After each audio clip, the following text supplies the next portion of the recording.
तो hello and स्वागत है आप सभी का आपकी अपनी क्लास कॉन्सेप्ट विद कश्यप पर। तो आज हम लोग ये जो है आरआरबी मैथ की प्रैक्टिस सेट करने वाले हैं, जिसमें हमारे जो क्वेश्चन होने वाले हैं ये आरआरबी ग्रुप डी का जो पीवाईक्यू होने वाले हैं, ग्रुप डी के पीवाईक्यू और एनटीपीसी के भी महत्वपूर्ण मैथ्स के क्वेश्चन है पीवाईक्यू। चलिए शुरू करते हैं। पहला क्वेश्चन देखते हैं हम लोग क्या है हमारा। दिया हुआ यदि 8:9 समानुपात 24:y है तो y का मान क्या होगा। तो y का मान क्या होगा, तो इसमें हम लोग क्या करते हैं, अंदर अंदर के गुणा कराते हैं और बाहर बाहर का गुणा कराते हैं। या बेसिकली इसको हम लोग ये भी कर सकते हैं, ऐसे भी लिख सकते हैं कि 8/9 और बराबर 24/y। तो हमें y का मान चाहिए, तो y बराबर कितना हो जाएगा हमारा 8 त्रिक 24 और 9 3 27। तो कौन सा करेक्ट हो जाएगा हमारा, ऑप्शन बी करेक्ट हो जाएगा। अगला क्वेश्चन हम लोग देखते हैं यार। अभी अगला क्वेश्चन हमारा 2 अंकों वाली एक संख्या में दहाई के स्थान पर मौजूद अंक इकाई के स्थान पर मौजूद अंक का दोगुना है। कह रहे हैं कि जो दहाई का अंक है वो इकाई के अंक से दोगुना है, दोगुना है। तो यहाँ पर अगर हम लोग देखें तो ये भी दोगुना है, यहाँ पर भी 63 में भी दहाई का अंक दोगुना है, लेकिन जो है ऑप्शन सी को हम लोग ऐसे ही कट कर सकते हैं कि 12 है यहाँ पर, जो कि इसका 1 गुना है, और 21 भी।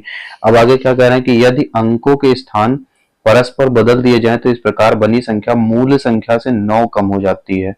तो इस प्रकार बनी संख्या क्या हो जाती है, मूल संख्या से 9 कम हो जाती है। तो यहाँ पर अगर हम लोग 42 से बनाए तो 42 से हमारा क्या बनेगा 24। 24 और 42 के बीच का जो अंतर है ये कितना हो जाएगा 18। मतलब ऑप्शन नंबर ए भी हमारा नहीं हो सकता। इसी तरीके से 63 के अगर अंक पलट दिए जाए तो कितना बनेगा 36। 63 और 36 के बीच का जो अंतर है ये कितना हो जाता है, ये हो जाता है आपका 27। तो ये वाला भी हमारा ऑप्शन नहीं हो सकता। अभी एक ही ऑप्शन हमारा बचता है, ऑप्शन नंबर डी, क्योंकि 21 के अंकों को बदलें तो कितना हो जाएगा 12। 21 और 12 के बीच का अंतर कितना हो रहा है 9, जो कि दूसरी शर्त ऐसी ही दी हुई है। तो ऑप्शन नंबर हमारा डी करेक्ट हो जाएगा। अगला क्वेश्चन हम लोग देखते हैं। क्वेश्चन नंबर 3 क्या दिया हुआ, एक व्यक्ति ने एक बैंक से 14% वार्षिक साधारण ब्याज की दर से ऋण लिया। 5 वर्ष बाद उसे ब्याज के रूप में 7,000 रुपए प्राप्त हुए। तो जब भी साधारण ब्याज यानी सिंपल इंटरेस्ट में क्या होता है, हर साल बराबर बराबर मिलता है। एक साल में 14% मिल रहा है, तो 5 साल में कितने प्रतिशत मिलेगा, 5 साल में 70% ब्याज मिलेगा। और क्वेश्चन में यही जो 70% है, इस 70% को किसके बराबर दिया हुआ है, 70% को ही दिया हुआ है 7,000 के बराबर। तो यहां से कितने गुना हो रहा है, अगर 1% की हम लोग वैल्यू निकालें तो कितना आ जाएगा 100। और हमें चाहिए क्या, जो भी जो है मूलधन होगा वो अपने आप में 100% रहा होगा। तो 100% कितना हो जाएगा 10,000 हो जाएगा। ऑप्शन नंबर हमारा बी करेक्ट हो जाएगा।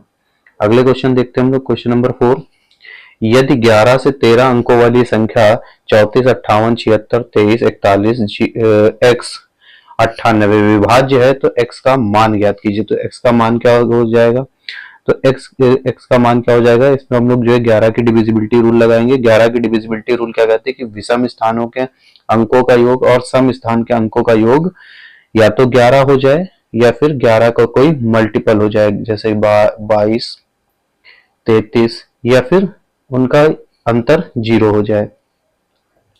तो हम लोग देखते हैं यहाँ पर जो दिए हुए हैं अंक, उनका योग देख लेते हैं। 8 और x, 8 4 12, 12 और 2 हो जाएंगे 14, 14 7 21, 21 और 5 26, 26 और 3 29,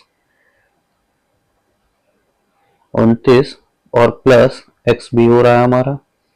ठीक है, अब इसी के साथ में हम लोग अगर अगले भी देख लें, ये बाकी इन स्थान के जो अंक हैं इनको देख लें हम लोग। तो यहाँ पर कितना है 9, 1 10, 10 3 13, 13 6 19, 19 और 18 27, 27 और 4 33, सॉरी 27 और 4 33 नहीं 31 हो जाएगा।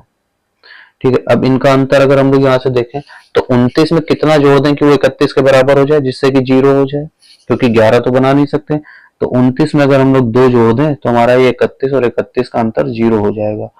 तो क्या हो जाएगा, x का मान हो जाएगा 2, ऑप्शन नंबर डी हो जाएगा। अगले क्वेश्चन को हम लोग देखते हैं। अगला क्वेश्चन हमारा दिया हुआ है x plus 1 x minus 1 x square plus 1 को सरल करना है। तो यहाँ पर अगर हम लोग देखें तो ये क्या लिखा हुआ है, a प्लस बी और a माइनस बी। तो a plus B a minus B क्या हो जाता है, a square plus B square, sorry a square minus B square, ये हो जाएगा एक्स स्क्वायर माइनस 1 का स्क्वायर 1 हो जाएगा, और ये एक्स स्क्वायर प्लस 1। अब यहाँ पे बेसिकली फिर से देखो, जो हमारी a square minus B square की आइडेंटिटी तो बन रही है जब ये हमारा लिखा हुआ a माइनस बी और एक बार a प्लस बी। तो ये हमारा हो जाएगा x की पावर 4 और 1 का स्क्वायर 1 ही रहेगा। तो ऑप्शन नंबर हमारा डी करेक्ट हो जाएगा। क्वेश्चन नंबर 6 देखते हैं हम लोग। क्वेश्चन नंबर 6 में क्या दिया हुआ कि एक पाइप P एक टंकी को 28 मिनट में भर सकता है और Q इसी टंकी को 35 मिनट में भर सकता है। तो 28 और 35 का जो एलसीएम है वो कितना हो जाएगा हमारा, 140 हो जाएगा, 140 हो जाएगा। तो अगर इसको हम लोग यहाँ पर P की इफिशियंसी निकालें तो 28 पंजे 140 और 35 चौके 140। तो ये आ गई हमारी P की इफिशियंसी और ये हमारी आ गई Q की इफिशियंसी। टंकी खाली होने पर यदि पाइप P और Q एक साथ खोले जाते हैं और 12 मिनट बाद पाइप P को बंद कर दिया जाता है, तो 12 मिनट तक तो दोनों साथ में काम करेंगे। जब दोनों साथ में काम करेंगे कितनी इफिशियंसी लगेगी, 9 लगेगी, 12 9 या 108 इफिशियंसी, यानी 108 काम हो जाएगा। तो शेष काम कितना बचेगा, अभी 32 काम बचा हुआ है और ये 32 काम आखिरी में किसको करना है, 32 काम को कह रहे हैं कि तो शेष टंकी को भरने में Q को कितना समय लगेगा। अगर आगे अकेले Q काम करेगा तो उसे कितना लगेगा। अब Q अकेले काम करेगा तो कितनी इफिशियंसी लगाएगा, 4 इफिशियंसी। तो 4 इफिशियंसी लगा करके 32 काम 8 मिनट में कंप्लीट कर लेगा। तो ये हो जाएगा ऑप्शन नंबर बी हमारा करेक्ट। अगला क्वेश्चन अगर हम लोग देखें, अगला क्वेश्चन हमारा क्वेश्चन नंबर 7, दो संख्याओं का महत्तम समाप्त वर्त यानी HCF दिया हुआ है 47 और दोनों यदि दोनों संख्याओं का गुणनफल 66 तो 27 है तो दोनों में से बड़ी संख्या ज्ञात कीजिए। तो दोनों में से जो बड़ी संख्या हो जाएगी वो हमारी क्या हो जाएगी, अच्छा HCF दिया हुआ है 47 और दोनों संख्याओं का गुणनफल दिया हुआ है 6627, तो दोनों में से बड़ी संख्या क्या हो जाएगी। यहां से अगर हम लोग सिर्फ एलसीएम निकाल लें तो एलसीएम गुणे HCF क्या हो जाता है, एलसीएम गुणे HCF हम लोगों का होता है, ये हो जाएगा हमारा 47 गुणे एलसीएम बराबर 6627। तो 47 से अगर इसको हम लोग काट दें तो हो जाएगा हमारा 141, यानी एलसीएम कितना आ गया, एलसीएम आ गया 141। अब देखिए HCF भी हमारा क्या है 47, यानी ये भी हमारी एक जो है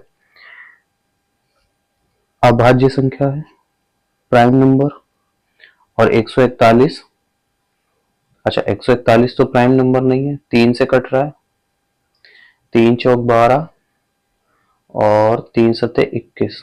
देखो 47 ही कॉमन मिल रहा, 3 नहीं मिल रहा था, तो जो बड़ी संख्या हो जाएगी वो हमारी कितनी हो जाएगी, 47 ही हो जाएगी। अगले क्वेश्चन पर आते हैं, क्वेश्चन नंबर 8। एक डिब्बे में 10 रुपए 20 रुपए और 50 रुपए के नोट का संख्या अनुपात 3 5 और 7 है। डिब्बे में कुल नगद राशि 3360 है, तो डिब्बे में 20 रुपए के नोटों की संख्या ज्ञात कीजिए। तो 20 रुपए के नोटों की संख्या ज्ञात कीजिए। कितने कितने के नोट है, 10 रुपए की नोट है, 20 रुपए की नोट है और 50 रुपए की नोट है। और जो अनुपात दिया हुआ है वो अनुपात क्या दिया हुआ है, 10 रुपए की जो नोट है वो 3 है और 5 रुपए की जो 20 रुपए की जो है वो 5 है और 50 रुपए की 7 है। अगर इनका हम लोग गुणा करा ले, 10 रुपए की 3 नोट होती तो कितने 30 रुपए होते, 20 रुपए की 5 नोट होती तो 100 रुपए होते और 50 रुपए की 7 नोट होती तो 350 रुपए होते। तो इस अकॉर्डिंग अगर हम लोग देखें हैं तो हमारे अकॉर्डिंग जो अनुपात में दिया हुआ है ये हमारे कुल बन रहे हैं 480 रुपए, ये हम कह सकते हैं कि 480 यूनिट।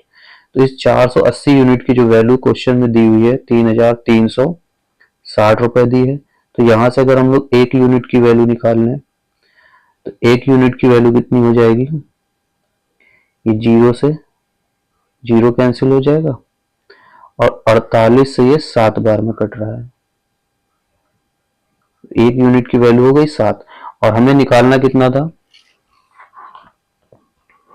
20 रुपए की नोट। 20 रुपए की नोट, तो 20 रुपए की नोट की जो संख्या है, अनुपात दिया है, कितना दिया है, 5 यूनिट दिया है। तो 5 यूनिट हमारा कितना हो जाएगा, 35 रुपए हो जाएगा। सॉरी 35 नोटें हो जाएंगी, 5 सत्ते 35। अगले क्वेश्चन पे आते हैं हम लोग, क्वेश्चन नंबर 9। एक समचतुर्भुज का परिमाप 144 सेंटीमीटर है, इसका विकर्ण 55 सेंटीमीटर है। तो समचतुर्भुज का क्षेत्रफल निकालना है। तो समचतुर्भुज का क्षेत्रफल निकालना है। अगर यहाँ पर हम लोग परिमाप का फॉर्मूला लिख लें इसका, तो परिमाप बराबर क्या होता है, अगर परिमाप का हम लोग यहाँ पर फॉर्मूला देखें तो परिमाप बराबर होता है 2 स्क्वायर रूट d1 का स्क्वायर प्लस d2 का स्क्वायर, जहां पर d1 d2 क्या है, इसका विकर्ण है। तो परिमाप कितना दिया हुआ, 146 दिया हुआ है, 2 स्क्वायर रूट और d1 55 का स्क्वायर, 55 का स्क्वायर हो जाता है 30 25 प्लस d2 का स्क्वायर। अगर 2 से इसको हम लोग काट दें तो हो जाएगा 73। अब यहां से दोनों साइड हमारे पास क्या करें, अगर स्क्वायरिंग हम बोथ साइड कर लें तो इधर स्क्वायर हो जाएगा, तो 73 का स्क्वायर होता है 53 29 बराबर ये हो जाएगा 3025 प्लस d2 का स्क्वायर। तो इसको जब हम लोग इधर लेकर के आएंगे 3025, तो 5329 से घट करके ये हमारा बचेगा 2304। और क्योंकि हमें d2 फाइंड करना है, इस पे स्क्वायर लगा तो इधर स्क्वायर रूट लगा दें, ये हमारा हो जाएगा d2। तो d2 बराबर हो जाएगा, अगर हम लोग यहाँ से स्क्वायर रूट से इसकी वैल्यू बाहर निकालें तो ये हम लोगों का होता है 48 का स्क्वायर। अब बोला गया था कि समचतुर्भुज का क्षेत्रफल, तो समचतुर्भुज का जो क्षेत्रफल होता है, समचतुर्भुज के क्षेत्रफल का फॉर्मूला होता है हमारा एरिया इक्वल टू होता है half d1 into d2। Half d1 हमारा 55 दिया हुआ था, d2 हम लोगों ने 48 निकाला है। 2 से इसको काट लें तो ये हो जाएगा 24, 24 पंजे होता है हमारा 120 का, जीरो यहां से लगे 12 120 और 12 32। तो ये हो जाएगा हमारा कितना, ऑप्शन बी 1320 सेंटीमीटर स्क्वायर। अगला क्वेश्चन, क्वेश्चन नंबर 10 क्या दिया हुआ है, एक समचतुर्भुज के विकर्ण 12 सेंटीमीटर और 16 सेंटीमीटर, उस समचतुर्भुज की भुजा की लंबाई निकालिए। उस समचतुर्भुज के भुजा की लंबाई निकालनी है। तो यहाँ पर भी अगर हम लोग क्या कर ले, परिमाप का फॉर्मूला, परिमाप का फॉर्मूला क्या होता है, 4a 2 square root of d1 का स्क्वायर प्लस d2 का स्क्वायर। तो यहाँ पर 4, इसको अगर हम लोग 2 से डिवाइड कर ले तो 2 हो जाएगा, 2a बराबर हो जाएगा स्क्वायर रूट ऑफ d1 का स्क्वायर यानी 12 का स्क्वायर 144 प्लस 16 का स्क्वायर 256। तो 2a बराबर हो जाएगा 400 और इसका स्क्वायर रूट, तो 2a बराबर कितना हो जाएगा 20 और a बराबर कितना हो जाएगा 10 हो जाएगा। और a ही हमारा क्या होता है, a से ही हम लोग डिनोट करते हैं उसकी एक भुजा की लंबाई। अगले क्वेश्चन पर आते हैं, क्वेश्चन नंबर 11। एक समलंब चतुर्भुज का क्षेत्रफल 160 सेंटीमीटर स्क्वायर है, यदि इसकी समानांतर भुजाओं की लंबाई क्रमशः 20 सेंटीमीटर और 12 सेंटीमीटर है, तो समानांतर भुजाओं के बीच की लंबवत दूरी ज्ञात कीजिए। तो समलंब चतुर्भुज के क्षेत्रफल का फॉर्मूला क्या होता है हमारा, हाफ जो समांतर भुजाएं हैं, जो समांतर भुजाएं हैं उनका योग, समांतर भुजाएं हैं उनका योग। तो भुजाएं हम लोग ले लेते हैं, अगर b1 प्लस b2 का योग और इनके बीच की दूरी यानी हाइट। एरिया दिया हुआ 160 बराबर हाफ, इन दोनों का सम 20 और 12 हो जाएगा हमारा कितना 32 गुणे h। h की क्या हो जाएगी, लंबवत दूरी या फिर ऊंचाई। तो 16 से 32 को काट देंगे, 2 से 16 कट जाएगा और 16 से इसको काटेंगे तो 10 बार में, यानी h बराबर कितना आ जाएगा 10 आ जाएगा। ऑप्शन नंबर सी करेक्ट हो जाएगा। क्वेश्चन नंबर 12 हम लोग देखते हैं। आंकड़े 8.1, 4.2, 6.8, 9.9, 7.5, 11.2, 10.8 और 13.5 का माध्यिका ज्ञात कीजिए। तो माध्यिका के लिए क्या होता है कि सबसे पहले हम लोग देख लेते हैं आंकड़े कितने हैं। 1, 2, 3, 4, 5, 6, 7, 8। जब सम संख्याओं में हो तो सम संख्या के लिए, इवन के लिए माध्यिका का जो फॉर्मूला होता है वो हमारा क्या होता है, n/2 term plus n/2 plus 1th term और इसका क्या, डिवाइड। तो यहाँ पर कुल 8 टर्म है। 8 यानी हमारा क्या क्या चाहिए, चौथा टर्म और पांचवें टर्म का योग का आधा। तो यहाँ पर देखो सबसे पहले अगर असेंडिंग ऑर्डर में हम लोग कर लें तो पहला टर्म ये हमें मिलेगा 4.2 और उसके बाद में जो हमें दूसरा टर्म मिल जाएगा, दूसरा टर्म हमें 6.8 मिल जाएगा, तीसरा हमें मिल जाएगा 7.5 और चौथा हमें कितना मिल जाएगा 8.1 प्लस और पांचवा टर्म हमें कितना मिल जाएगा 9.9। इन्हीं का योग बटे 2।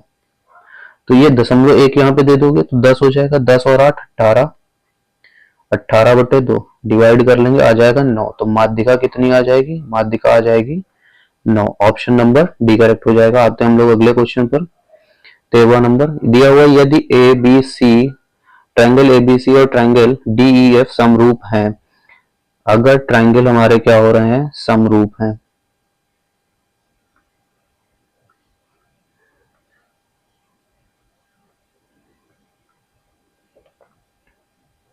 अगर ये हमारे पास दो ट्रायंगल हैं और दोनों ही क्या हैं, समरूप ट्रायंगल हैं। थोड़ा सा इनको हम लोग दूर कर लेते हैं यहां से, ठीक है। तो ये दिया हुआ है कि अगर ट्रायंगल ए बी सी, ये हमारा ए बी सी है और ये हमारा है डी ई एफ,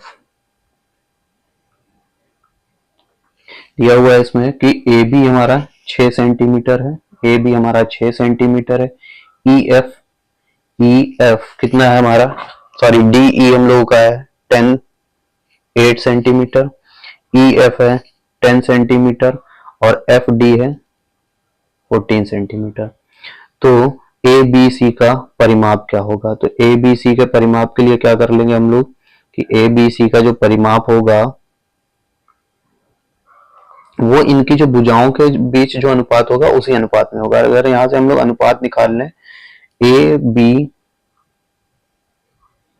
अनुपात डी ई,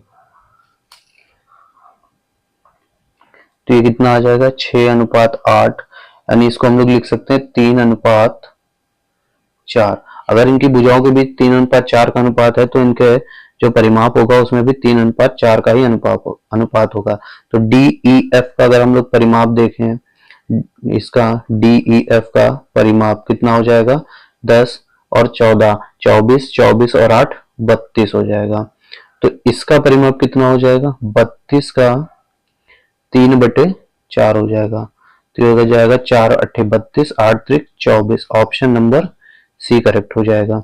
अगले क्वेश्चन पर आते हैं हम लोग। क्वेश्चन नंबर 14, राजेश की बेटी की आयु राजेश की पत्नी की आयु के 1/3 है, राजेश की पत्नी की आयु राजेश की आयु की 3/4 है तथा राजेश की आयु राजेश के पिता की आयु की 3/5 है। यदि राजेश के पिता की आयु 60 वर्ष है, यदि राजेश के जो पिताजी हैं इनकी आयु 60 वर्ष है, तो यहां से राजेश की अगर हमें निकालनी है तो भाई क्या कर लेंगे हम लोग, राजेश की आयु कितनी थी अपने पिता की 3/5 थी, 12 पंजे 60 और 12 तिया 36 वर्ष हो जाएगी राजेश की।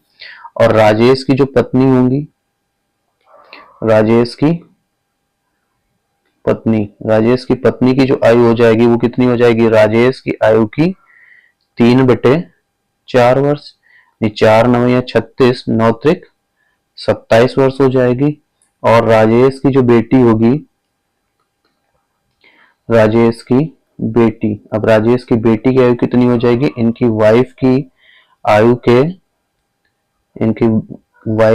आयु के कितना हो जाएगी 1/3 हो जाएगी। तो ये हो जाएगी 3 9 27 यानी 9 वर्ष हो जाएगी। अब इसी क्वेश्चन को अगर हम लोग चाहते हैं तो इसी क्वेश्चन को हम लोग डायरेक्ट भी कर सकते थे, डायरेक्ट कैसे कर सकते थे। आइए डायरेक्ट भी एक बार इसको हम लोग देख लेते हैं कि डायरेक्ट इस क्वेश्चन को हम लोग कैसे कर सकते थे। अगर यहाँ पे हमें सीधे सीधे निकालना है कि बेटी की आयु, ठीक है, तो बेटी की आयु अगर हमें डायरेक्ट निकालनी कैसे, पिताजी की जो आयु थी उनके राजेश की 60 वर्ष, उसका 3/5 वर्ष थी राजेश की आयु। राजेश की 3/5 जो आयु थी, उसके 3/4 आयु थी राजेश की पत्नी की आयु। राजेश की पत्नी की आयु जो थी उसके 1/3 वर्ष थी उसकी पुत्री की आयु। तो यहाँ पर अगर हम लोग देखें तो 5 चौके 20, 3 60, तो 60 से ये 60 पूरा कैंसिल हो जाएगा हमारा। 5 चौके 20, 3 60 और 60 से 60 पूरा कैंसिल हो जाएगा। तो बेटी की आयु क्या बचेगी हमारे पास, 3 गुणे 3 यानी 3 3 9 वर्ष। तो हम लोग ये डायरेक्ट यहाँ से कर सकते थे। अगला क्वेश्चन, लास्ट क्वेश्चन हमारा आज का, क्या दिया हुआ, 891 और 892 के स्क्वायर के बीच कितने पूर्णांक आते हैं। तो इनके स्क्वायर के बीच में कितने पूर्णांक आ जाएंगे, 892 स्क्वायर माइनस 891 का स्क्वायर और -1, इतने पूर्णांक आएंगे।